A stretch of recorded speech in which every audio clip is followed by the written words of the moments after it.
Thank you so much for staying with us here on Breakfast Central. Let's start off our top story this morning. On the 19th of September, the Nigerian National Petroleum Corporation Limited announced some organizational changes. Signed by its management, the NNPC Limited said members of staff with less than 15 months to statutory retirement will be exiting the company effective 19th September 2023. Now, this is in addition to the recent exit of 3 executive vice presidents. The reason for this layoff, according to the statement, says, and I quote, "This is in line with our commitment to scale up NNPC Limited's capabilities through targeted talent management and equal opportunity for all Nigerians." End of quote. The previous shake-up had affected the following executive vice presidents: Abdul Kabir Ahmed, who was hitherto in charge of gas, power, and new energies; Adokeye Tomobiemie, who headed the upstream segment, as well as Adeyemi Adetunji, who was in charge of the downstream. The replacements were Olalekan Ogunleye as Executive Vice President Gas, Power and New Energies, Oshemeyiwo Eyesan for the company's upstream operations, while Adedapo Segun took charge of the downstream. Now, what does this mean for the Nigerian economy, and how will the new changes bring about dividends for the average Nigerian? These are some of the angles we're looking to explore this morning, and joining us is Chief Economist at SPM Professionals and Fellow of International Management Consultants Board, FIMCB USA. We have Paul Alaje. Good morning, and thank you for joining us. Yeah, good morning, and thank you so very much for having me. All right. We also have a respected economist, the CEO of Fortrose Consulting, Suraj Oyewale. Good morning, and thank you for joining us. Okay, please unmute your device so we can get into the conversation this morning. Thank you very much, gentlemen, for joining us on the show this morning. So let's get into the conversation. How do you, I'll start with Paul. How do you envisage that the changes made in the NNPC will impact the dividends and benefits of the average Nigerian? Because we hear these stories, but we're wondering how exactly does this affect the average Nigerian? For someone who feels like they're not in any way connected to the NNPC, how does this affect the average Nigerian? Well, the promise of Mr. President is that it will make the wealth of Nigeria to be available for all. So the sack of top management of NNPC ordinarily will mean that government is trying to reconstitute the system or the structure or the engine room that run the NNPC, such that those who are either promoted or appointed into the offices will consider the vision of the government, and by extension, the wealth in NNPC will eventually spread to the entire Nigerian. It is said more often than not, that some persons in NNPC have connection to those who are bleeding our nation, to poverty. Therefore, government feels if those persons are removed, or if government reject the system, even though it's 15 months to the end of their term of retirement, then the new persons they are bringing will quickly help the new government to achieve their aim. The question now is, even as we have now removed these people, what is the guarantee that is going to have impact on Nigeria? What is the guarantee that NNPC Limited will stop running as public sector and get to the space of private sector that many of us expect NNPC to be indeed? I mean, you've asked that question. What do we expect? Is it going to be for the public, or is it going to be a private? But then again, let me bring in Suraj very quickly, Mr. Suraj. Let's look at the current economy in particular. Is dependency on the oil and gas sector still sustainable? I mean, with the fall in Naira and the economic instability, and then here you have the NNPCL making changes. What's your thought on this, sir? So much again. Painting of the oil and gas sector has never been is not going to be sustainable for long, because what we have in multiple economy where the bulk change and commodity. So it's not going to be sustainable, and I want to believe that it's not even about the changes to NNPC senior management, because I just as a routine organization, it happens from time to time. new government come in, even within, within government, you change some senior people, and we've not seen any major significant change in the, in the performance of the national oil company in the past many decades. So I'm not so upbeat that, just mere changes in the leadership of the NNPC would, significantly affect our dependency, on the oil and gas sector. But I believe that the government, I know they have been making some effort in some other sectors, the solid minerals, they got some investment from India and some other, Cuba and some other places in recent times. So, I believe this is the path to go. We need to explore other sectors of our national life before we can think of, cutting ourselves off this national cake of oil and gas. Thank you. All right. Thank you for highlighting that. Let's go back to Mr. Paul. The Group Managing Director of the NNPC, Kyari, revealed that the consumption of petrol has declined by 30%. Now, this is attributed to the subsidy removal we hear. But how does this in any way help to stabilize the economy? Okay, so let's disaggregate the 30%. First, in Lagos, where my colleague is, and I don't know if that's where you are broadcasting from. Absolutely. And also here in Port Harcourt, I can tell you that many people have abandoned their vehicles and they've decided to jump on commercial buses. In fact, some persons have decided to trek to their offices. We saw video that trended on social media of those who trek or to Computer Village most of the time, even if they've done that because of their affordability. When the price of PMS multiplied by 3 and is still increasing, then definitely demand will reduce because demand will adjust. And there are a number of reasons. What is the affordability? What is the income of the people? What is their disposable income? Recall that inflation is already at 25%, and the minimum wage, it's about 30,000 naira as of today. So as a result, it is expected that many people will not, the demand will reduce. I understand that there are people that are making demand around our borders, but when you look at their consumption, it's certainly not up to what government have reported. The implication is that there are Nigerians who cannot afford to buy directly. That has implication on their living standard. That has implication on their quality of life. So when we say that the consumption has significantly reduced because price has increased, it really does not mean that we have improved quality of life of the people. You've talked about quality of life of the people, and this brings me closer to asking the next question about the standard of living of the average Nigerian economically. But let me go to you, Mr. Oyewale. Let's look at just what Mr. Paul has highlighted. The 30% mentioned by the NNPCL. What's your thought on that? How has that impacted on the economy, if at all? Thanks so much once again. If you look at we've always had issue with the data for our consumption in Nigeria because it's always been a matter of dispute because between the figures released by the various agencies of government that have data with respect to consumption of oil in Nigeria. For example, the customs number with respect to importation, the fuel imported to Nigeria is always different from what NNPC reports, and even the Bureau of Statistics also come up with something. So when we see numbers with respect to there has been a drop, it may just be a matter of now seeing the actual something close to the reality, something close to what we actually consuming as a nation. Of course, there's going to be some marginal changes in our consumption of PMS because it has been priced out of the affordability of a lot of people. Like my very good friend from the university, Paul Alaje, really said.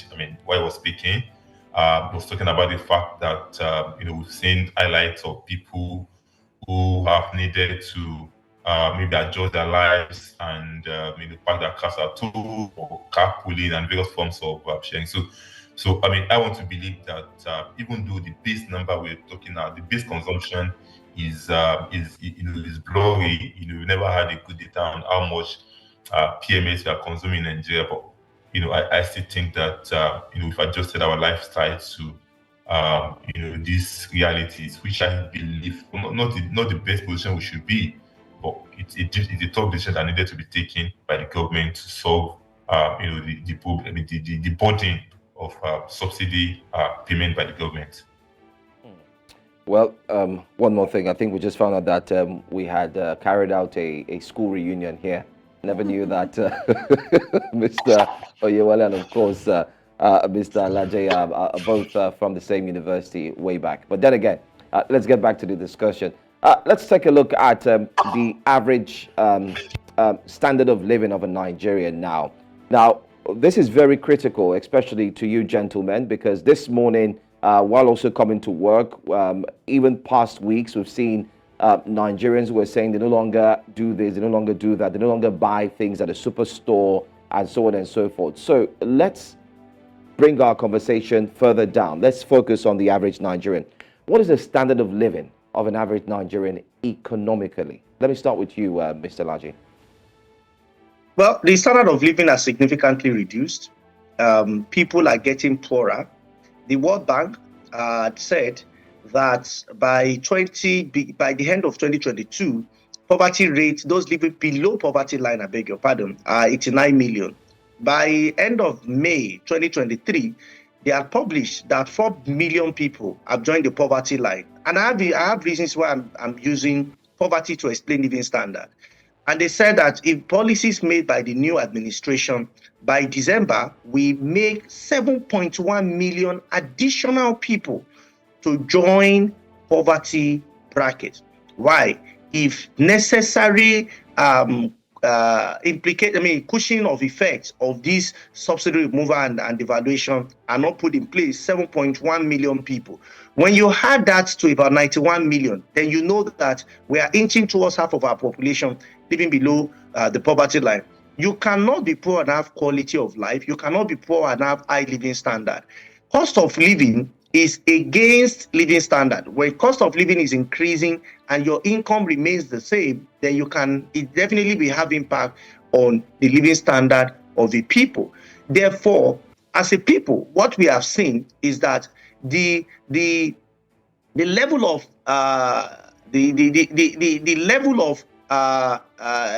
cost in Nigeria has increased for poor people by over 60%.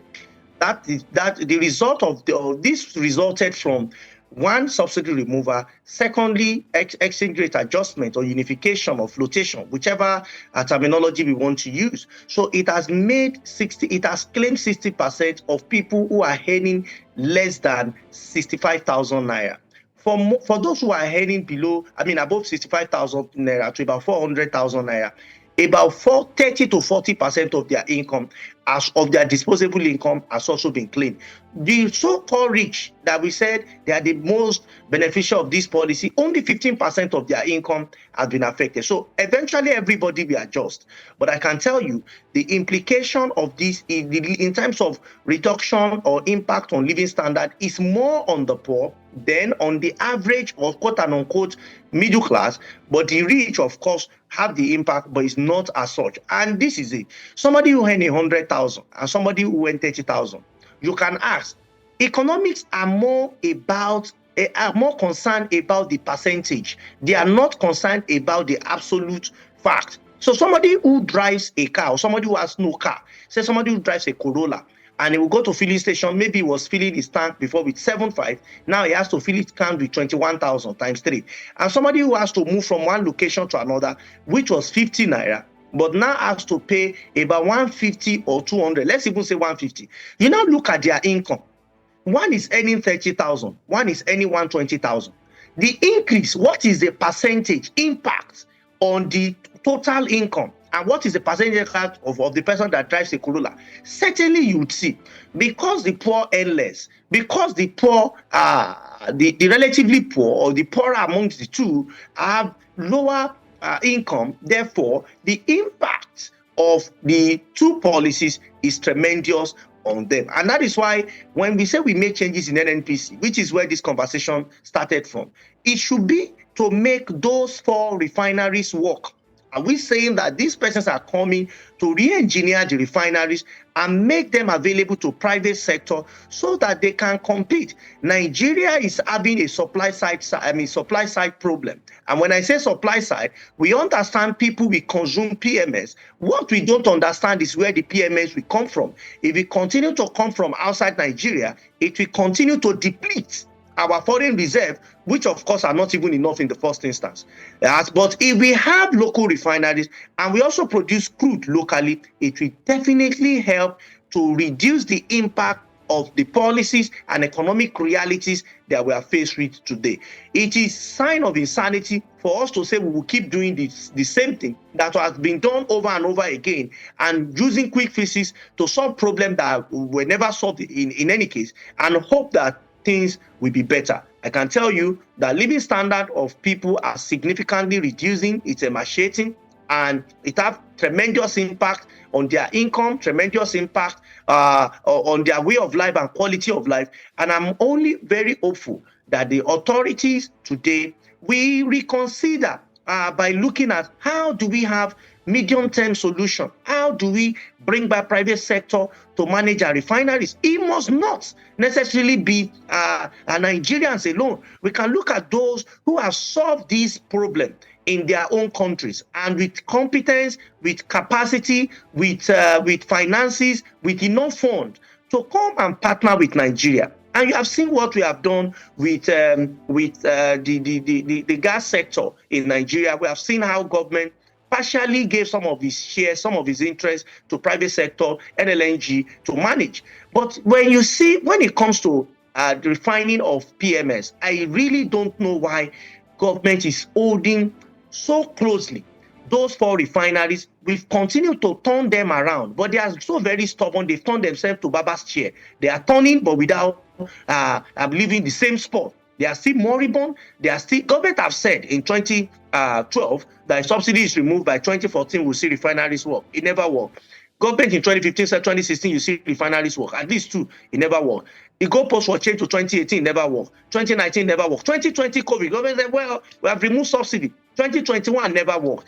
2022, in fact, the minister there abandoned his own vision and went to start preparing to run for office in Bayelsa State. Still, the refinery never worked, which was the yardstick, which was the performance measurement of the minister.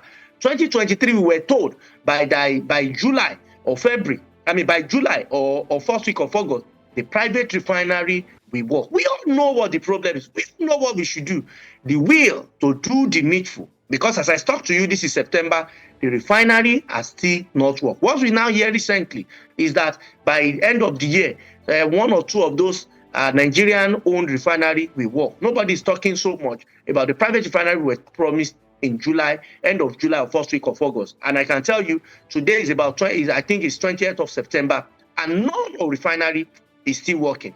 The brunt of devaluation will be paid in form of at the point of purchase by Nigeria, which you are paying, which of course I'm paying anytime we want to buy PMS, because we have low foreign reserve. Secondly, because we have not made our refinery to work. Thirdly, because we have removed the subsidy. It's interesting that you talk about the refineries that haven't worked. A report was released, a 2021 report was released by NATI, and part of what it talked about was how in the whole of 2021, none of the 4 refineries worked, even though the NNPC had pumped in about 200 billion naira within 2020 and 2021 on refinery rehabilitation. So the question is, where did all those monies go?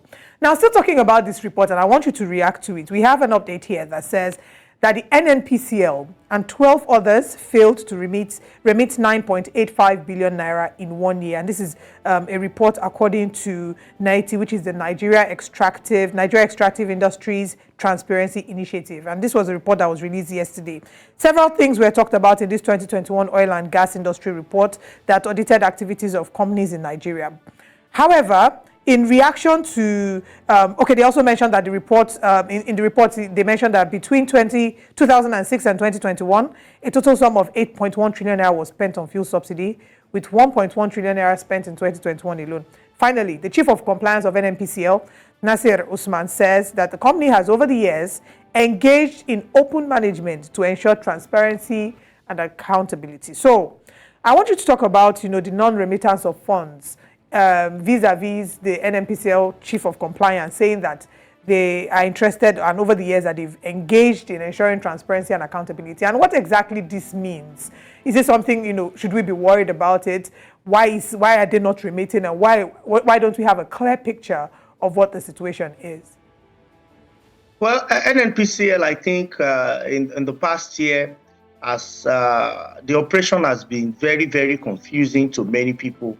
What we see NNPC do is, rather than remitting funds through the central bank or the government account for the federation to share, NNPC have continued to give one excuse or the other, from oil swap to whatever money that has been realized from crude or whatever sales has been used to buy PMS for Nigeria, and without the approval of the National Assembly, without the approval of another branch of government. It's a bit worrisome, because all of those, there is little or no transparency around what NNPC have done in the past year, and it's to a large extent very disturbing, to a large extent very worrisome. And this is the point where Nigerians are today. Their point of worry, trying to know what actually happened in the last 3 to 4 years in NNPC, where monies that are supposed to be remitted, we have continued to see reports, from the ET, among even other institutions, even there are firms that have also independently made reports available on NNPC. But we still don't know whether government is looking at those reports, whether government have taken action on those reports, or government is just still looking, have not taken a clear decision about those reports. So for me, I don't think it's correct. I don't think it's right. I think if funds have been generated, remittance as at when due is what the case should be for the case of in the case of an NPC. All right. Well, we start with Oyewale, who's still with us here. Let's go to you now. Let's talk about the international partnerships for a moment, or you could say investments that the president is indeed seeking. Now, we know the president is, of course, early hours of this morning, he did indeed address some world leaders. We also heard of the UAE meeting and the possible plans. We also heard of the Indian firm pledging $14 billion at the Nigeria-India Presidential Roundtable. The MOU signed with Cuba on food security and, of course, agriculture advancement. How long are these pacts supposed to kick in and help alleviate the pains of Nigerians realistically? Mr. Oyewale. Yeah, okay. So normally when you sign in a MOU with a government or some private, it normally takes some of all the things in place. Initially, we get to have we begin to try to put in some other things for the project into being. So I would expect coming out of that in the next 6 months, because a lot of people, and all of those need. Hello, Mr. Oyewale, are you there? Oh, I think we seem to have yes, your network is a bit unstable. Go ahead. Let's see if we can see you. Yeah, go ahead. No. I'm sorry. I'm afraid. Okay, Mr. Oyewale, let's see if we can get your network brightly connected again. But let me quickly move to Mr. Alaje quickly. Let's take a look at the plans, just as I mentioned earlier on in the question to Mr. Oyewale. What do you think? When is this supposed to kick in? When is this supposed to alleviate the suffering of Nigerians, if it will, or it would anytime soon? Well, some of these meetings are still very new, even though I've seen a lot of excitement on the side of Nigerians. I've also tried to read foreign media, especially media from UAE, media from Cuba, as well as media from India. You see, when news like this break, we need to look at both sides. You need to look at what Nigerian authorities are saying and what those other countries are saying. From the information and the media I'm reading from the other countries, it might not be as fast as many of us expect in Nigeria, unfortunately. So you could also, I'll give you the instance of Abu Dhabi. You know, while Abuja is very excited about having visa reinstatement, and I've also gone to my personal Twitter handle to also celebrate that. But you know, that's, I think the next morning, our research team, we started looking at, okay, let's look at what other media is saying. And we saw that Abu Dhabi, when they reported it, it was like they just spoke with Nigerian government and conversation will still continue. So, which means the energy with which Nigerian government took it is not the same energy with which Abu Dhabi, I mean, the UAE government have taken the conversation. The same with India, the same with Cuba.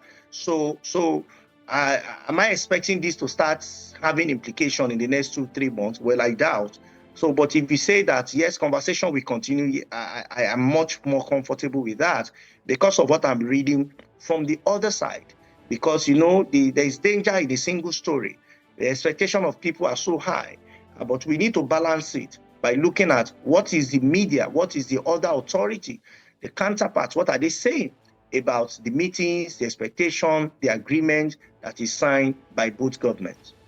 You can rightly say that again, because just yesterday here on the show, we had talked about the information that is being passed, ensuring that it is the exact thing. Now, you said you also did a research with your team, but let's see if Mr. Oyewale is back. Hopefully, he can take this very last question that we have for you, gentlemen.